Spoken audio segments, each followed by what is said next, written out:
Erskine, you're fired. Why, Mr. Wood, what is wrong? You! It is your idea we come up to this forsaken hole over the weekend. If I die of pneumonia, it'll be your debt to society. Mr. Wood, I tried to be a competent secretary, but I have absolutely no control over the elements. How did I know it was going to rain? See, the paper says fair and warmer. That's last week's paper. You're still fired. How much further do we go? Won't be long now, Mr. Wood. Well, it better not be.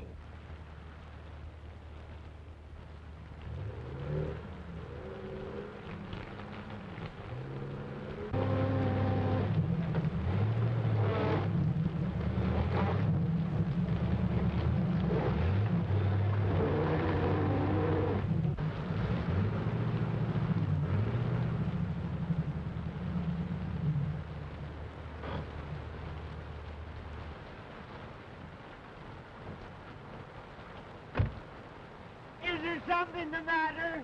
I guess we're stuck. You guess you're stuck. What are you trying to do? Kill me? Oh, no, it's not as serious as that. We just skidded into a fallen tree. Don't stand there. Don't stand there like a trained seal. Suggest something. I'm sorry, sir, but I never did work well underwater. I know this part of the country intimately. There are several houses nearby. We can walk to one of them. Swim, you mean? I see a light down that way. You couldn't see a light if you looked at the forest fire.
Mr. Ames.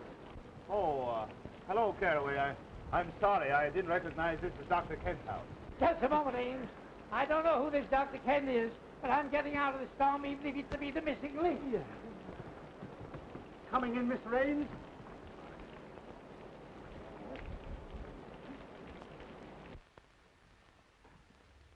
Ames! Well, this is a surprise. Good to see you. Yes, I suppose it is a surprise.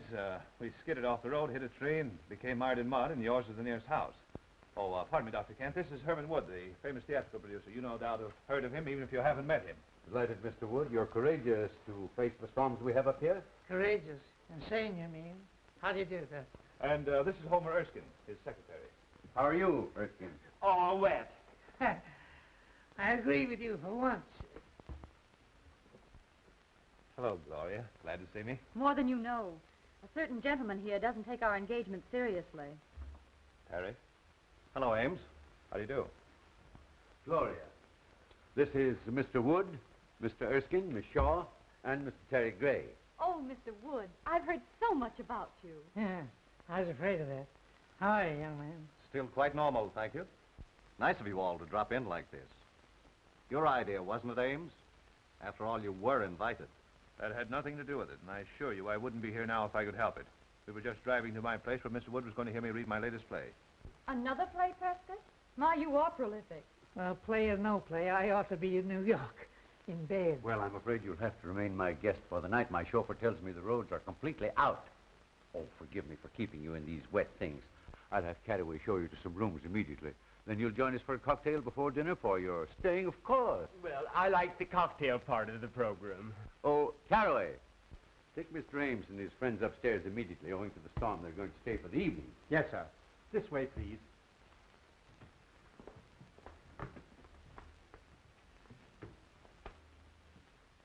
Who are you? Why, you tell her. I'm beginning to be uncertain of everything. Why, this is Mr. Wood. I'm Mr. Erskine's, his secretary. I pity you so much. You're surrounded by tragedy and sorrow. Oh, you are psychic, Beatrice. Mr. Wood is the greatest producer of tragedies and dramas in the country. You mean he was?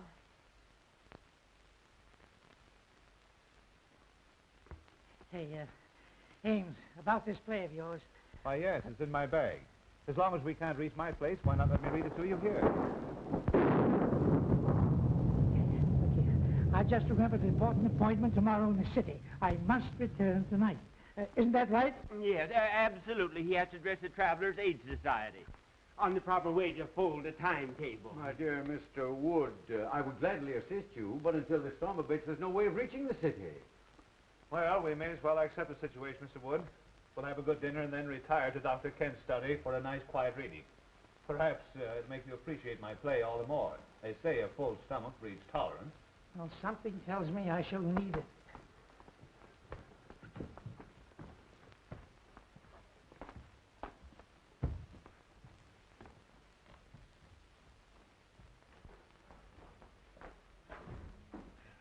Mr. Ames, this is your room. You've used it before.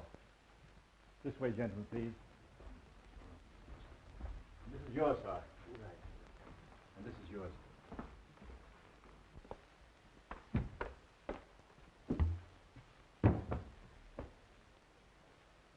Just a moment. Have that coat dried out. Yes, sir. Right away, sir. Anything else, sir? Yes, close the door when you go out. Yes, sir.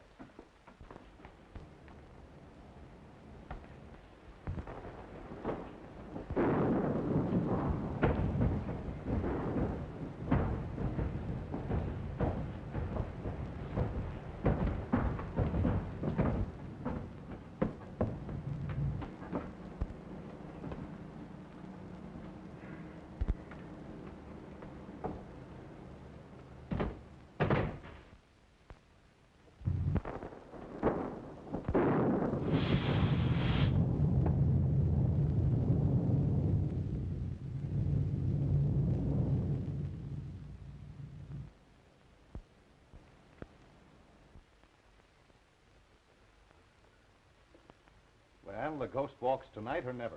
You don't sound very hopeful. To the contrary. Not only hopeful, but brave. I'm going to ask you to marry me and go to California, where the sun always shines and the oranges fall from the trees to your breakfast table. That's a beautiful picture on a stormy night like this. But with or without the oranges and sunshine, you know I won't marry you, Terry, because I love someone else. Terry!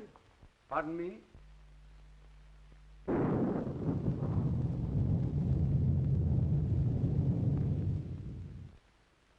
You're not a very easy man to discourage, are you? You forget that Gloria here is engaged to a mutual friend of ours. I don't think that's any of your business. Look here, Gray. I don't like your attitude. In fact, I don't think I like anything about you. So what? Why must you two always act like gladiators? Be sensible. Tonight of all nights must not be the time for any discord. You know I've never given you cause to think of me as more than a friend. That depends on your viewpoint. I might argue that statement. I'd like to give you the thrashing you deserve for those insinuations. Please. We'll discuss this later.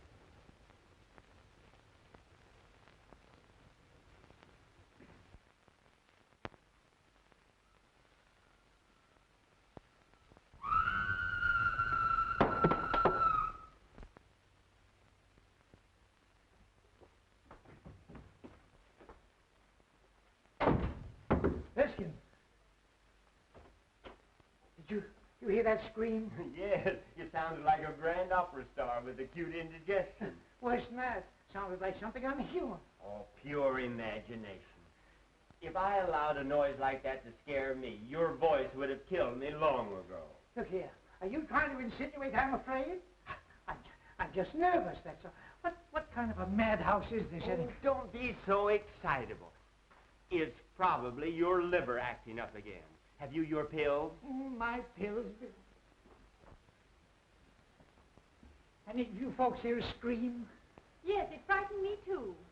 Yes, I can't understand where it came from. Tell them where it came from, Ames. You've heard it before. Why scare your friends unnecessarily? Perhaps you're right. Any scream you may have heard probably came from Beatrice's room. She's Dr. Kent's patient and Mr. Gray's sister. You met at the foot of the stairs. She's just a little irrational at times. Well, as far as I know, it's nothing to worry about. Simply emotional outbursts. Don't you just love a night like this? This old house seems to belong in the rain and thunder.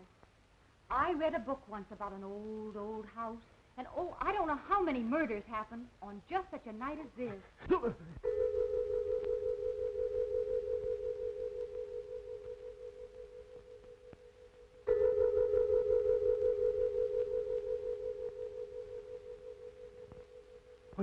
Was that the clock? Yes, I guess so. I think so. It must have been. But it's a union clock. What do you mean? Well, it strikes any old time.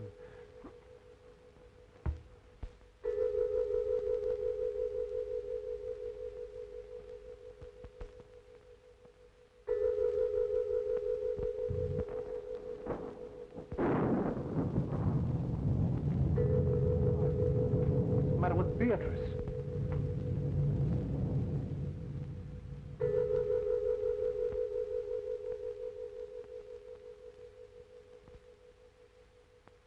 Yes, John. I am waiting for you. I am waiting.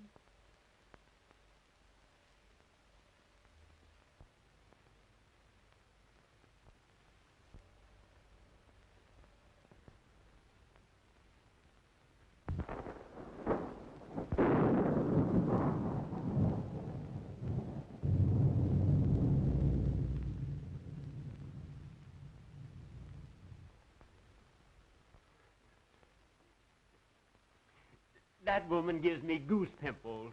I've seen saner people than her in asylums. I'm sorry this had to happen. Beatrice's spells are unnerving to a stranger, but after one gets to know her... Know her. Say, if I never see her again, I'll be satisfied. Now, if you'll be so kind as to find some method for me to leave this house, see that I take it. Oh, Prescott, we couldn't let you do that with your friends. I think your friend is unduly alarmed, Ames. Oh, is that so? Well, who asked you?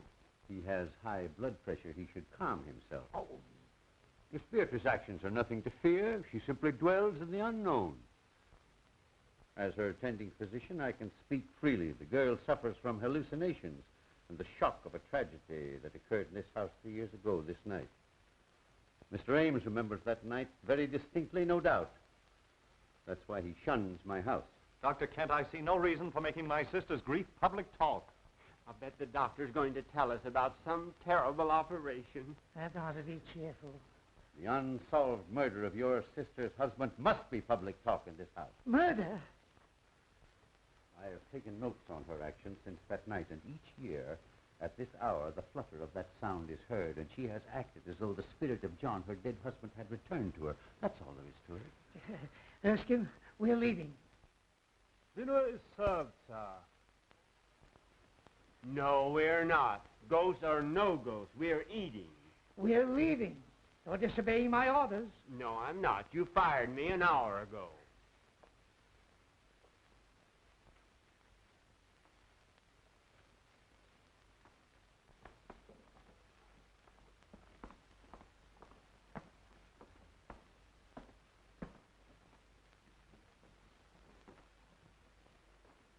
Gloria, Mr. Ames, Mr. Wood, Mr. Erskine. Hope you're all as hungry as I am. Just give me an aspirin. Just give me anything but a tomato surprise. I've had shocks enough. This is about as cheerful as an undertaker's picnic in a cemetery.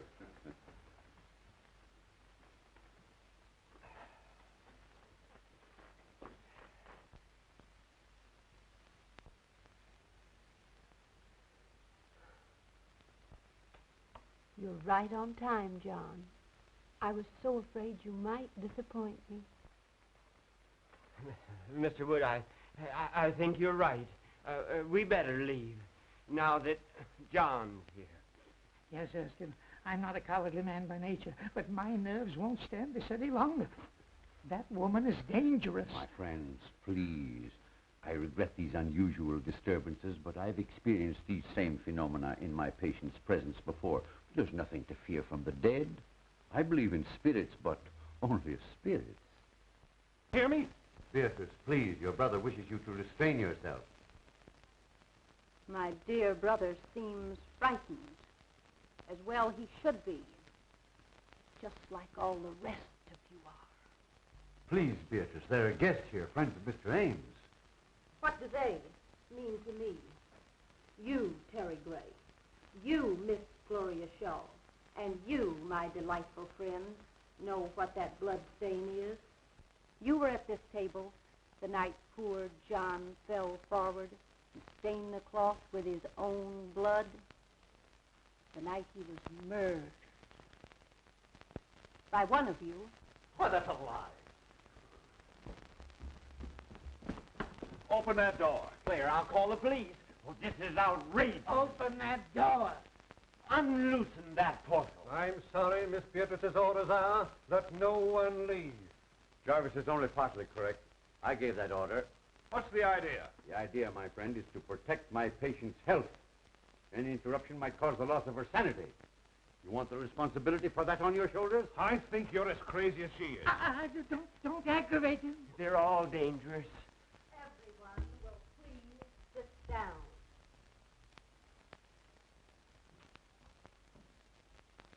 You can't frighten me into anything. I don't know who killed your husband, but I believe your brother can tell you. I thought you'd try to insinuate something like that, and I'm glad you did. Now I can voice what I've suspicioned these past years. You were jealous of John. You wanted to marry Beatrice for money.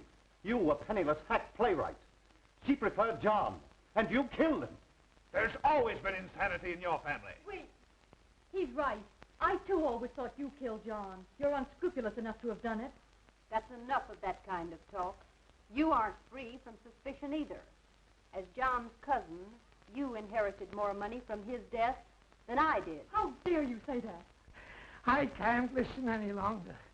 In the name of humanity, allow Erskine and I to get out of here before they kill each other. I appreciate that we have outside witnesses to what is going to happen. There is a murderer in this room, and we're going to find him. John, tell me the person who killed you. Speak quickly. Why don't you admit it? Hurry, before it is too late. You'll talk now or I'll break your neck. Light! John!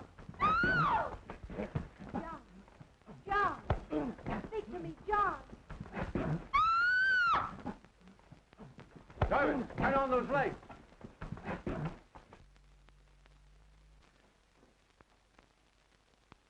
Why, where's Beatrice? Why, I don't know. Dr. Kent, I demand I be allowed to leave this room. And I'm with you. Remember my years of devotion to you. Divided we arrive, but united we leave. Of course, I'd give anything in the world if this hadn't happened. Jarvis, open that door. Oh, Mr. Wood, I'll see you later. You'll not see me later. Not for a month, not for 10 years. I'm getting out of here.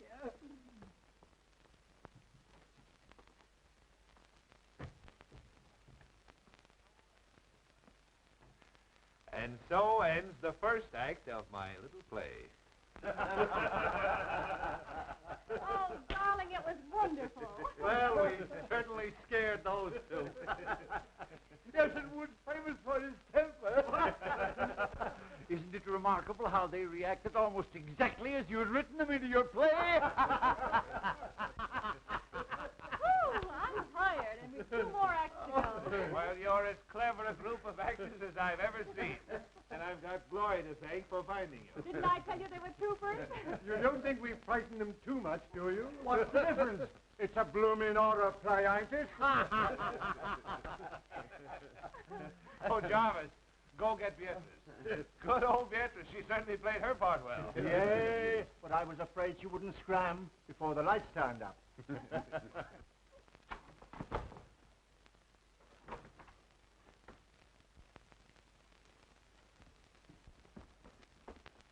Beatrice, are you hurt? Beatrice, what's the matter? Speak. She's dead. This isn't my room. No. And whoever it does belong to has a gun. A gun? No, let's don't annoy. Oh, shut up. This make him in handy. A manuscript. The Ghost Walks by Prescott Ames.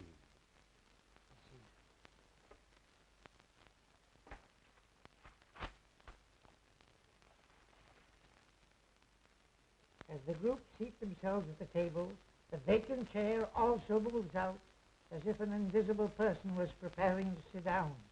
All eyes are on the chair.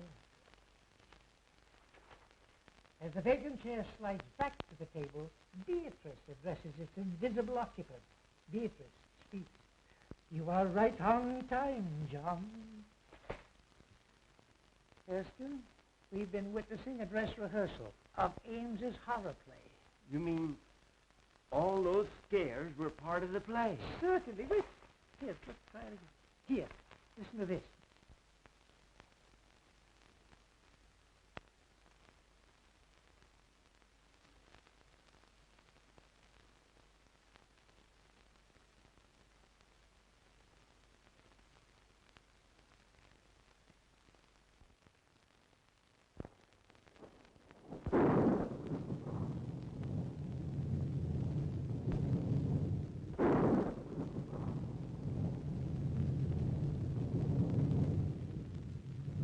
I'm afraid my play has been surpassed.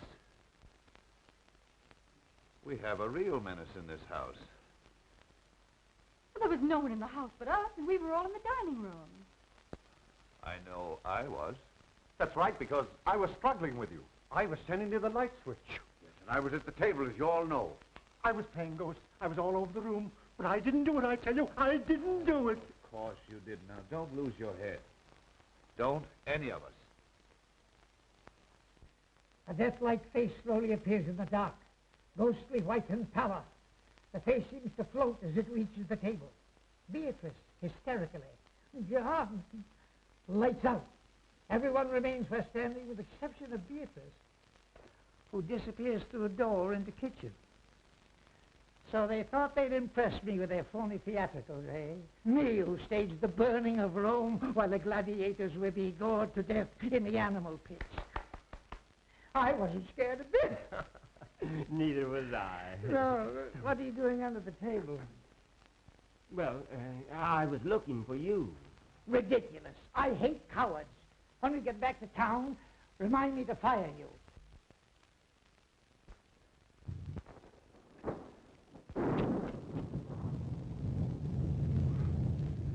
Let the play continue.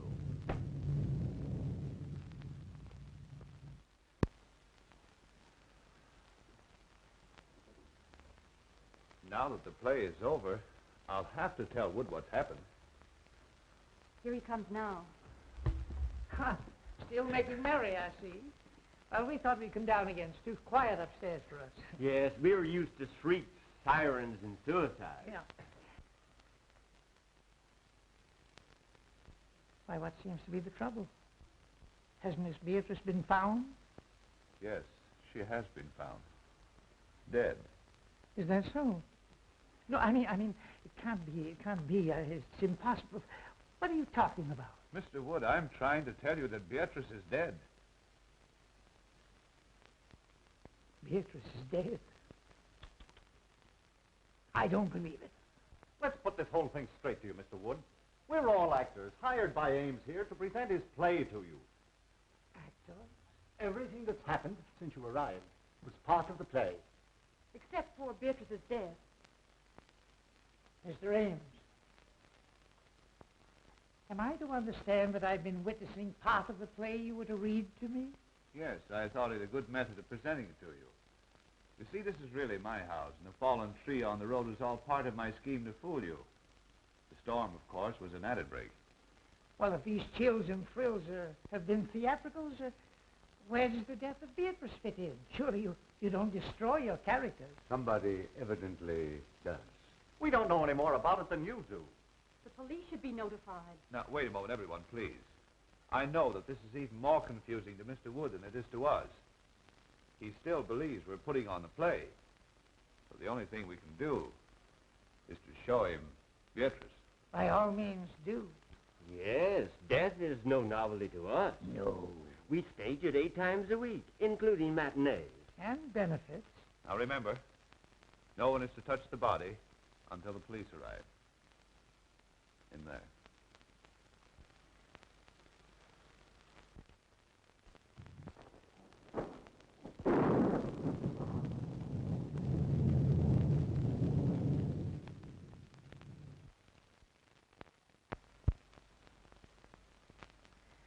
Well, where is she?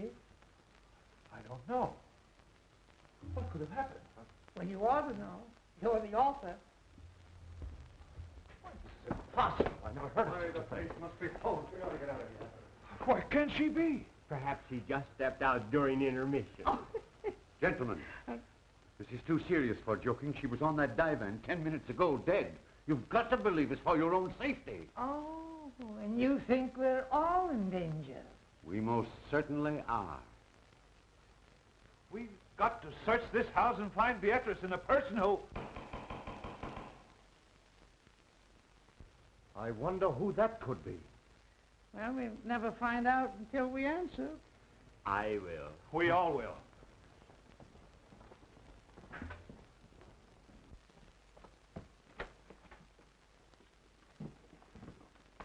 Who are you? Who are you? A guard from the Greystone Sanitarium. Seen anything of an escaped patient around here? What kind of a patient? A quiet one, until disturbed, at which time he becomes slightly murderous. Well, so help me if this ain't a night. Oh, what's going to happen to us next? Who are these people? I didn't know anyone was living here until I saw the lights. What makes you think he came here? Empty houses make good hideouts. I never saw or heard of anyone living here in the past few years. Well, I've been living here about a month. I think you've come to the right house at that. Yes? Has anything happened? Uh-huh. A murder and a disappearance. What are you winking about? Winking? Why, my dear man, you're saying things. I simply stated a murder had been committed. Murder? Ah. Well, it's him all right, then. Well, who is this man you're looking for? At the sanitarium, we'd call him Case 222. I guess you'd call him a homicidal maniac. A maniac? And you think he's loose in this house? Now, be perfectly calm. If my patient is here, and you scare him with hysterics, he might tear you apart to see what caused the excitement. Oh. That reminds me. Has anyone called appearance? No. Well, that's the usual procedure, isn't it? Well, we forgot to, I suppose. But there's a telephone right here in the study. Telephone?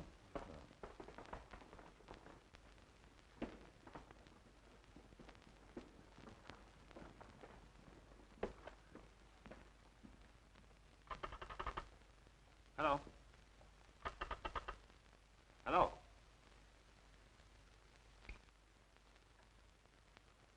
Cut. I suppose no one knows who did this. Why should we? You don't think it's fun to be isolated with a maniac? If the play calls for it, yes. Well, I don't know what the rest of you are going to do, but I'm driving into town for the police. Wait, it isn't safe outside. I'll walk with you to the garage. Thanks. I'll be right back. So those who want to go to bed are safe enough. Besides, it's easier to die in bed. Come on, Ken, let's turn in. It's as safe up there as here if we lock our bedroom doors.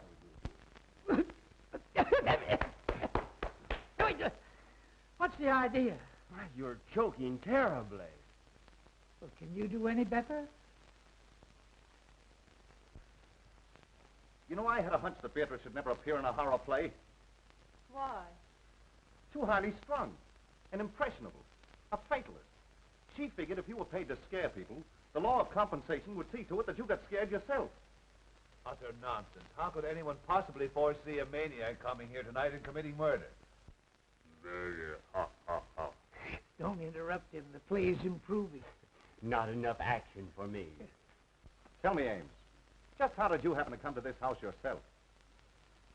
Funny you should mention that. I was just asking myself the same question. Of course, you saw that painting in the drawing room of Gussie Gillis. Sure, everybody knew him. And his history? Naturally. Personally, I thought he was the worst butcher who ever severed a tonsil. Right. And you remember how 9 of his patients mysteriously disappeared after he treated them? They were murdered. And when the police came to arrest him right here in this house, he committed suicide. He lost his mind from the strain of his surgical work, I guess. Get to the point, man. I know all that record. Now, you say this house was his. How did you get it? Why, that was easy. I simply advertised for an old, isolated country home. And the real estate agent for the Gillis estate answered and said he'd be glad to rent me this place. It's been vacant ever since the doctor's death.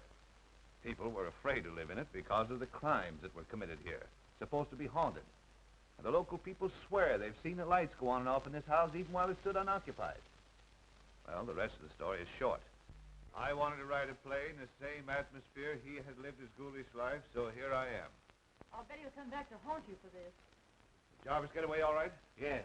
There's no one around the ground, so I think I'll search upstairs. I'll go up, too. I'm going to bed. And I'm resigning from your cast. You playwrights are all screwy. I take it that this ends the second act. Now, if you don't mind me saying so, I think your play is rotten. Well spoken, Erskine. Forget about being fired. Let's go to bed. Yes, go to bed, Mr. Wood, and get some sleep. You insist the play is still on, but we've tried to tell you that it's ended in a tragedy. Good night, sir. Good night, Miss Gloria. Good night. Ames? Good night. Be sure and let us know if anyone else is murdered. I can't convince those fools.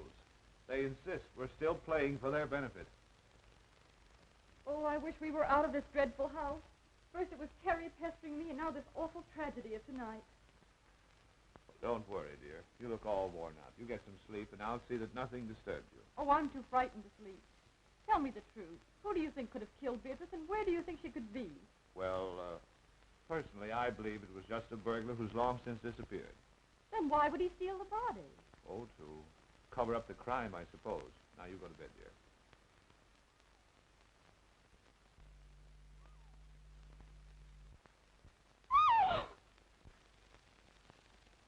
Why, Gloria, what is it? Oh, you poor kid, your nerves have completely gone.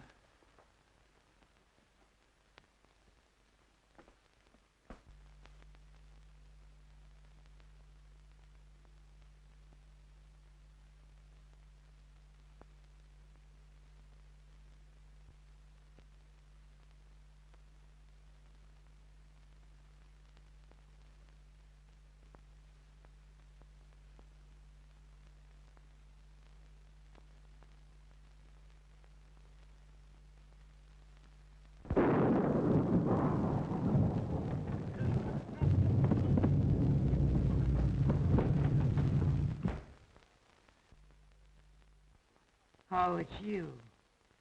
I ought to pull the trigger, Pat.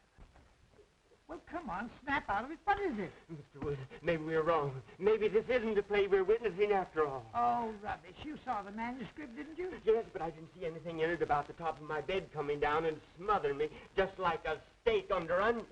Oh, nonsense. You've had too many cocktails. Besides, I wouldn't be lucky enough to celebrate your demise by violence.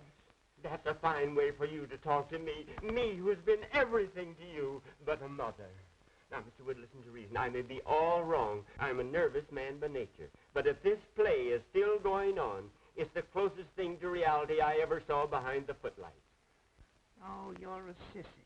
I tell you, this fellow Ames is clever. He has reality in this play, and that's what the public wants. Now, let me alone. And if you want to stay in the theatrical business, stop letting it scare you. Oh, I was kidding all the time. That bed bracket was only a dream I had, and you were in it, too. I was not. I was reading. Yes, I saw that. You were reading a book on psychics. you were worried about the future yourself. Say, go home and go to bed, will you, please? And if you want to think of the future, remember I'm firing you. Mr. Wood, I have a premonition that we must stick together tonight. You need protection. You mean you do? You're trying to muscle into my bed because you're frightened. Go home. Oh, my dear employer, play or no play, I have no relish for my own couch. Move over. Say, this is all tommy rot. You've got the mind of an oyster and the nerve of an acrobat. As my secretary, I do allow you to share my office, but that does not include my bed. Hey, you were born in October, weren't you? Yes, during the National Apple Week. Why? It says here, your type is the instincts of a bloodhound, the heritage of the homing pigeon, the attributes of the ferret, and the heart of a lion. Yet you snuggle beneath my quilts, you cream puff, because of make-believe play is scaring you. You're fired once and for all. Will you please close my mouth if I'm snoring? I have adenoids. Adenoids, too? Hi-ho.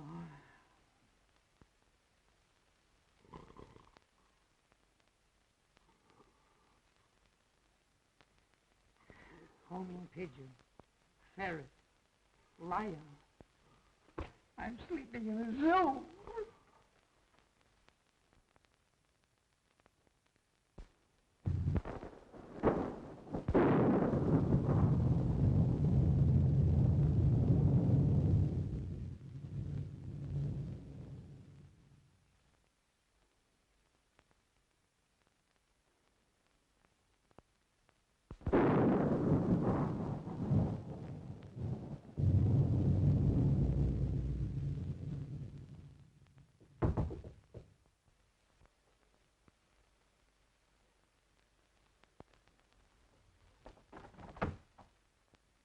I was worried about you. Up here, all alone. I'm all right. Listen, Gloria. You know I love you. Why do you always give me the cold shoulder? I'm just not interested, Terry. Why did you come here? It makes it very embarrassing. Oh, I know. You're afraid your playwright's sweetheart would be jealous if he knew I was here. Well, I wish he could see you now. I just came in to say goodbye. I'm walking out on this play, but I've got a curtain speech to make. And this is it. Stop, Terry!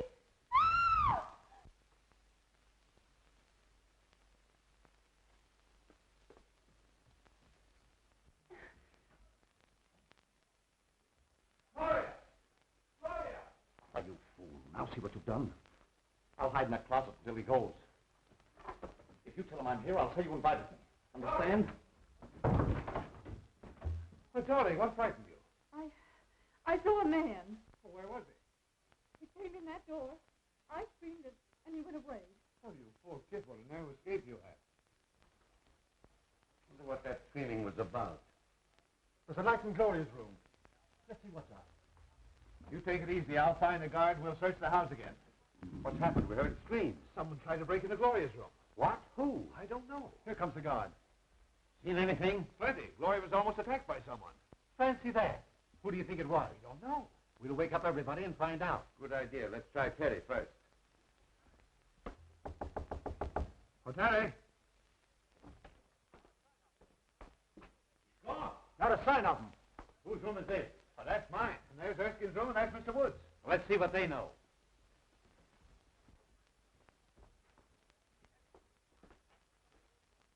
Empty. Darn the luck. I wonder if that maniac could have tried Wood's room before my mind snaps to. Eh? Oh.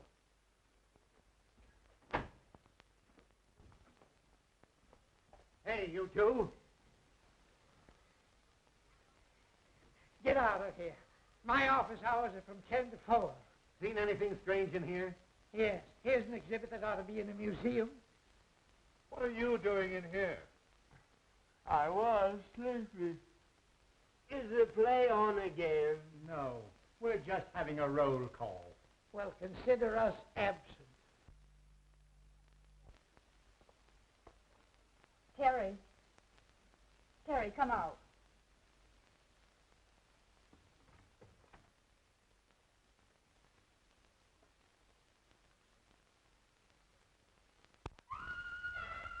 Gloria. What, again? Oh, let's don't miss this.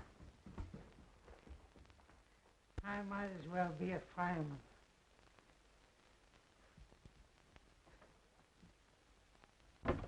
Gloria, what is it, dear? It's Terry. He was standing right in that closet. He's disappeared. Well, what was Terry doing in your closet? He was hiding.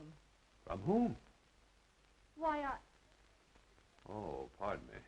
Oh, no, please let me explain. It isn't necessary. I think I understand.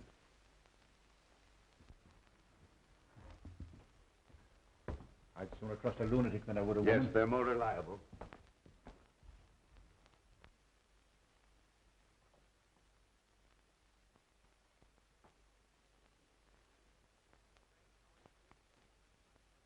Strange how anyone could disappear from behind a nightgown. You could from behind my cousin's. She weighs 250. Are you winking at me again? Say, let's go down and get a drink. This isn't a horror play, it's a bedroom farce.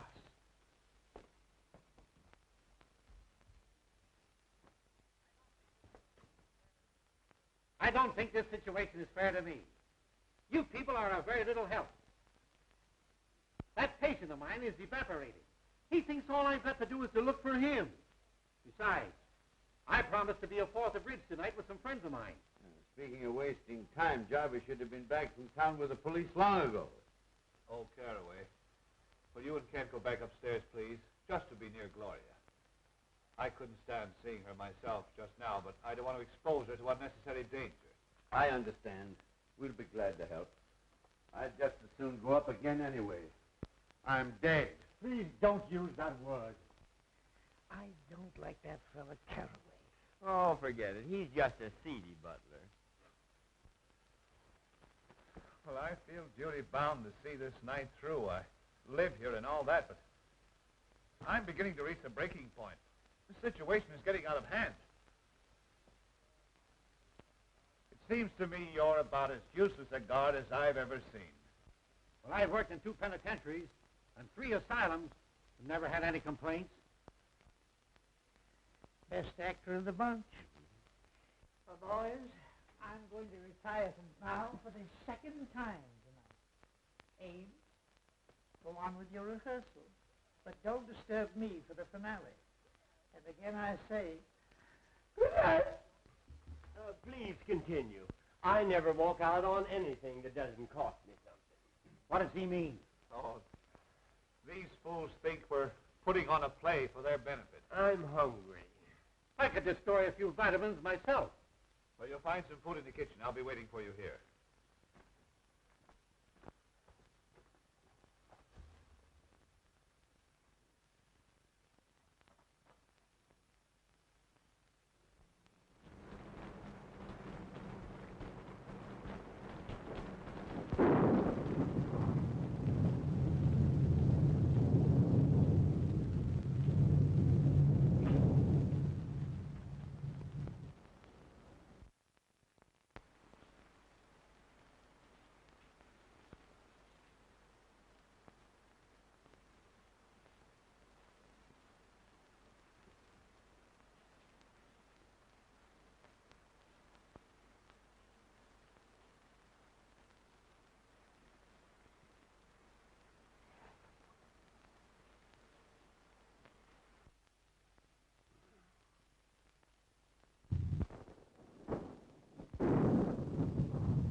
Hello?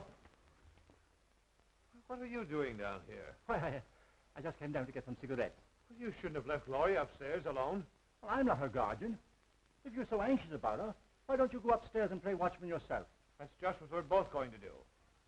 Well, the scene shifts. So do I.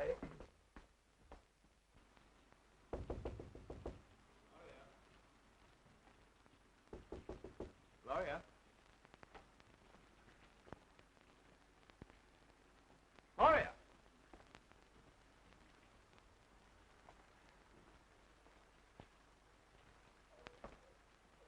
I smell chloroform.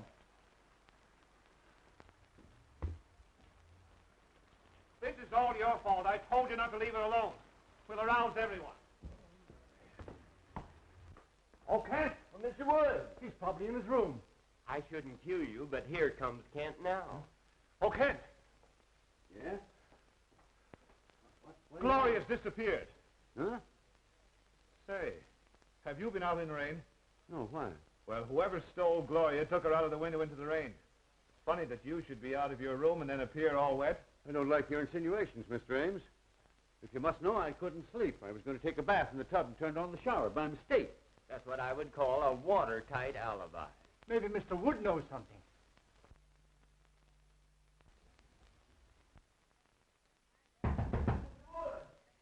I'd have more privacy in a convention hall. Come in. Mr. Wood, some gentlemen to see you. Have you seen Gloria? She doesn't seem to be here.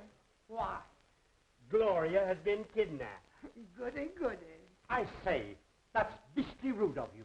They accused me, but I think Teddy's the guilty one. He's gone, too. They've got to search the whole place over again. Get up and see the fun. It's better than looking for a good candidate before an election. Not me. I'm staying right here. And if they don't stop this fool play and get out of here, I'll rid the world of the entire cast. All right, stay here. I hope you're the next victim.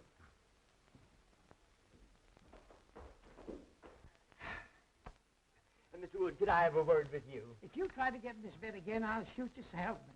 I only wanted to say that you're right, as usual. The play is still going on. Of course I'm right. I know the theater like Barnum knew his elephants. And I'm not cross with you, Erskine. In fact, I'm going to raise your salary. Thanks. People don't disappear every 5 minutes in real life. Unfortunately, some don't. I'd like to get some sleep. But the play... Earn some of the money that I pay you by watching it for me. Why, I thought you fired me. Not till we get back to town. Now, shut up and get up. Guard!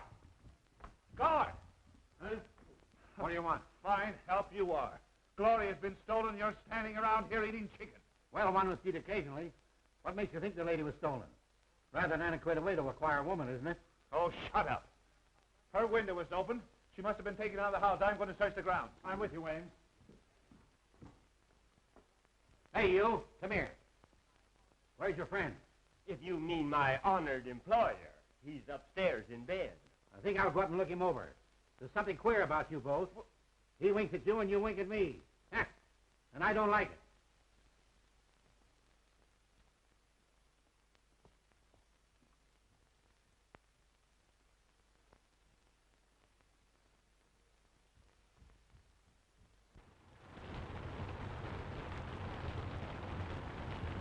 We'll make a careful search of the ground. You go that way, and I'll go this. We'll search the house and I'll meet you front. Right.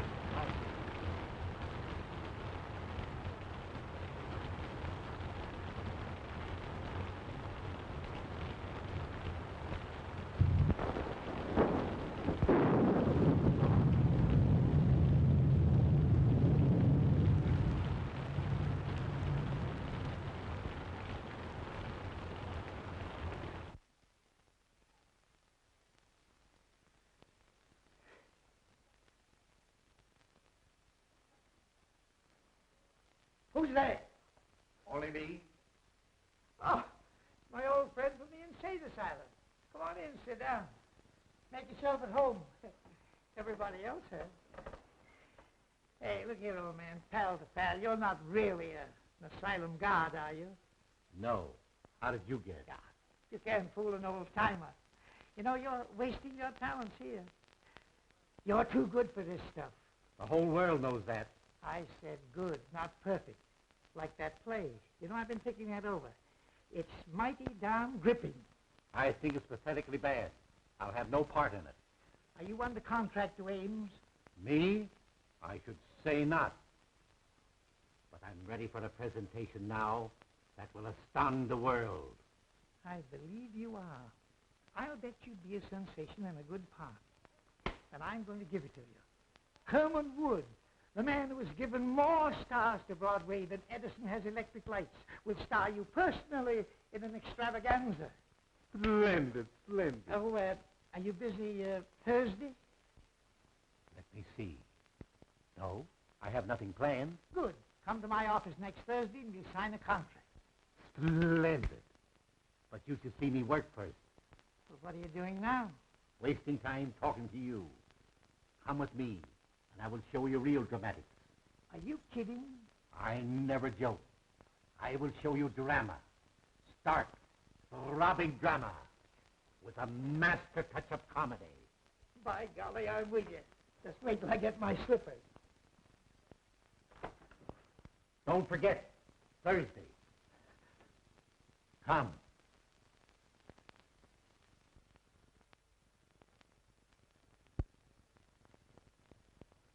I'd feel a lot safer if I had my gun. Where is it? Home. That's okay with me. Let's go over to your house and hang around. It'll soon be daylight. Thank heaven. Ames. Anything new? We made a complete search of the grounds and found nothing. Well, how much longer is this going on? I'm getting tired of sitting around here and waiting for something that doesn't happen.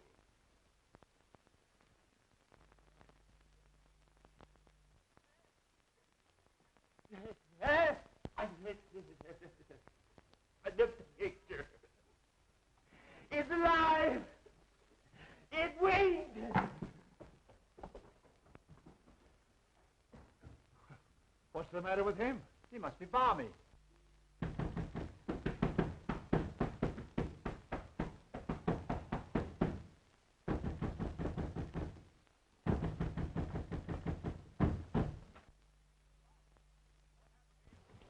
Charles, what happened to you? Remember when I left the house to get the car and the cops? Yes? Well, that nuthouse guard leaves me at the garage. Then just as I'm getting into the car, somebody slugged me with a lead pipe. What was the idea? Well, someone didn't want him to get away. And that someone is probably the escape nut that we're looking for. How many of you are searching for him? There's already been a guard here tonight. Well, there's possibly half a dozen of us, but believe you and I'll find him. Yeah, this guy disappears every so often, but we always spot him in this neighborhood. I see. Well, after you were hit on the head, why did you come back to the house? I figured getting the police was the wisest move to make. I've been knocked out and tied in the garage, but I broke the ropes. Then I tried to start the car, but I found out someone had gummed up the motor. Well, I began to hoof it into the village when these guards from the sanitarium picked me up, and here we are. Has anything happened since I left? Yes, Gloria's been kidnapped and Terry's disappeared. And now that Erskine person's gone violent. Oh, yeah? Well, I'll handle that. Help! Help! What's the matter? Mr. Wood is gone. What? I said he's gone, and so is the guard. It's that picture that's doing it.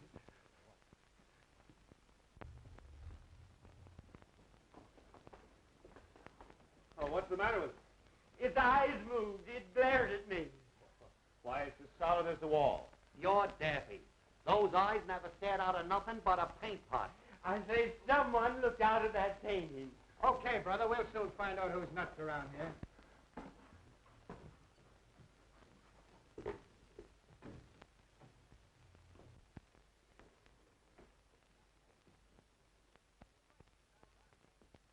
Say, he's right. These eyes are phony. What'd I tell you? Now who's that? Hey, there's a passageway back to this. A passage?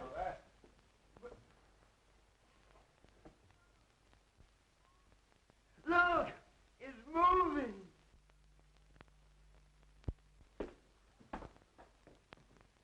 That's how Beatrice disappeared from this room. Well, I'm going to find out where it leads to. I'll go with you. Be careful. It looks dangerous.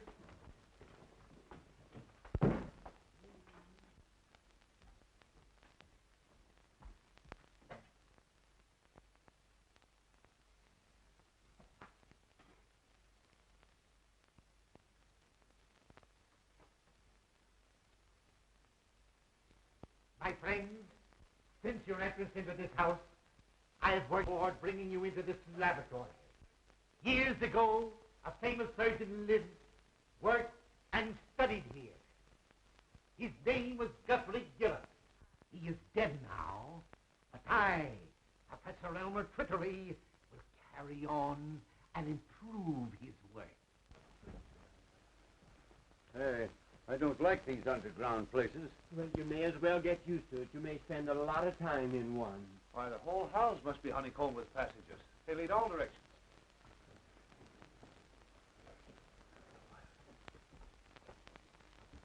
I am the greatest genius you have ever seen. I have mastered my work. Work that has produced power almost divine.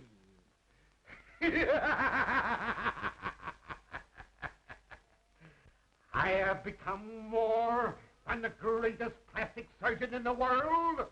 I am the molder of mankind. I have reached a great decision. That is why I've allowed you all to trespass upon the seclusion that I have enjoyed in a supposedly deserted house. I discovered this old house of Dr. Gillis's on one of my many escapes from the sanitarium. It is admirably fitted for my work. All I needed was patience. And now I have you, healthy people, who can't stand the rigor of certain small operations.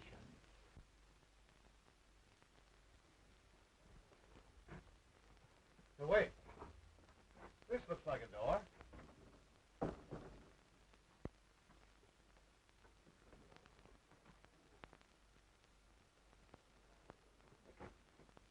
See where that leads to.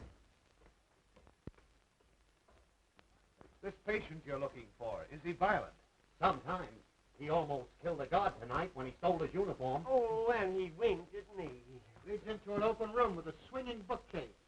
Then Gloria did see something in that study. We've got to find her before anything happens to her.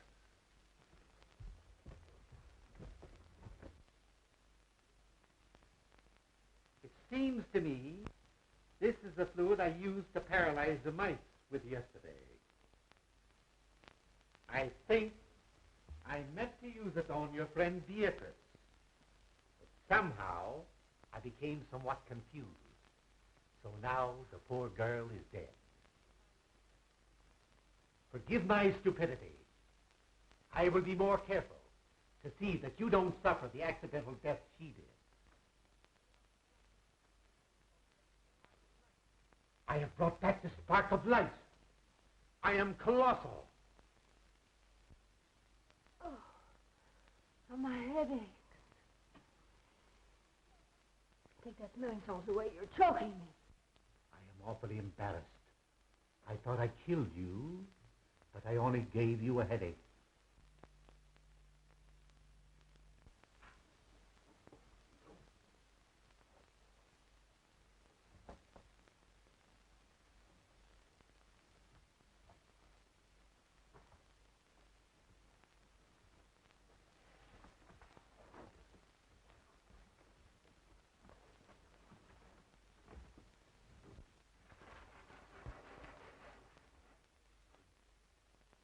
I ask your indulgence in looking at this chart. You will notice the various noses, eyes, and chins. You all have an ideal, a face you envy. You can have your choice of alteration. You understand, my operations run in series. You may look as you wish now. Ultimately, I will slowly change you to fit my model.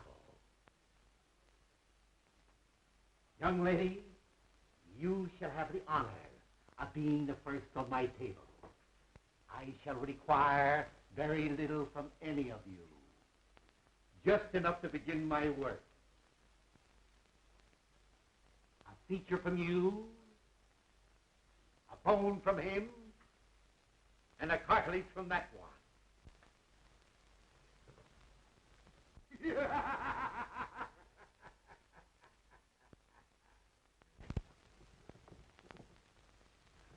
the guard. It's Professor Twiddly, the guy we're looking for. Then he's the nut. Well, he's dangerous. Let's get him. Wait a minute. Better not get him excited. I know how to handle him. Hello, Professor. Why, Mr. McLeavy, what are you doing here? Can't you see I'm busy? Sure, but you've got to come home with us. It's important. Home? Is there anything wrong? Why, don't you remember? You operated on your old friend, Julius Caesar, a couple of days ago? Did I now? Sure. Funny, I forgot. How'd it turn out? Not so good. That's why we have to hurry back. You see, he got tired of his Roman nose, so you grafted on a new one. But you put it on upside down. And on rainy nights like this, the poor fellow can't go out for fear of drowning. My. We'll return at once. Poor Caesar must be miserable.